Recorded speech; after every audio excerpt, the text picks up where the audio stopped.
Czyli chciałabym powiedzieć, że te nasze związki były z ludźmi, były jak gdyby bardzo często oparte na działalności organizacyjnej także. Na przykład z królem byśmy się specjalnie nie przyjaźnili, aleśmy się spotykali na tych zebraniach stowarzyszenia. No, pamiętam, że myśmy wychodzili od księdza Jankowskiego na pociąg do Warszawy z Gdańska. I szliśmy taką małą grupą, za nami tu szedł, i nagle zobaczyliśmy, że tam z tyłu właśnie król i ktoś jeszcze zostali zatrzymani przez milicję.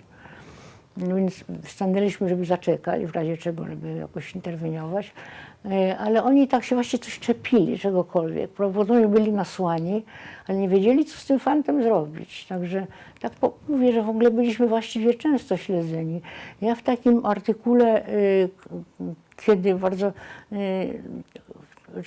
że tak zwane te życiorysy takie IPN-owskie, które były, gdzie różnym ludziom różne rzeczy zarzucano, między innymi, i głównie te artykuły były oskarżające. Omawiano, że ktoś współpracował.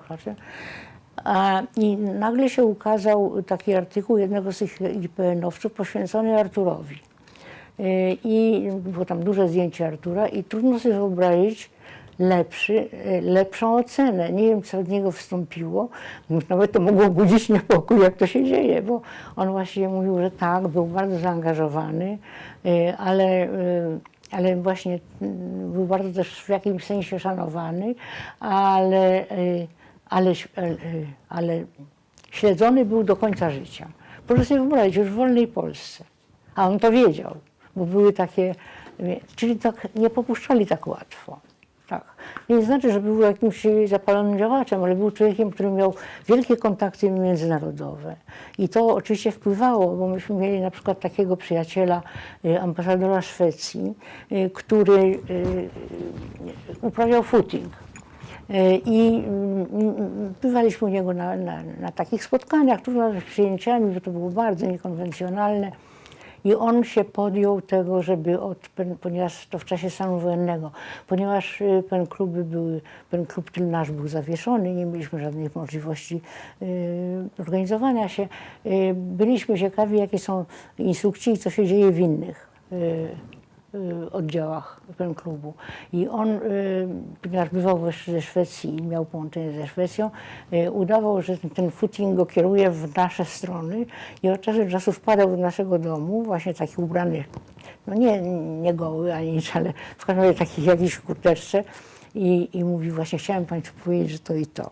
I myśmy to sobie ogromnie cenili, bo był taki człowiek, jednak ludzie byli bardzo życzliwi, na przykład ambasady były tak życzliwe. Taki ambasador był ambasador Davis w amerykańskiej grze, który tak szalenie pomagał z Solidarności i równocześnie tak zapraszał właśnie opozycję, co musiało być bardzo źle widziane przez władzę. Ja pamiętam, że kiedyś był właściwie, że ambasada amerykańska była właściwie taka oddzielona od ulicy, takimi jakimiś drutami czy jakimiś łapami. I oni ogłosili, dali znać, przysłali zaproszenie, że przyjechali, bo drugi raz wtedy przyjechali, i żeby przyjść do nich. I wtedy było wcale niełatwe, bo główną aleją nie można było wejść. I gdzieś z boku oni udostępnili jakieś przejście dla ludzi.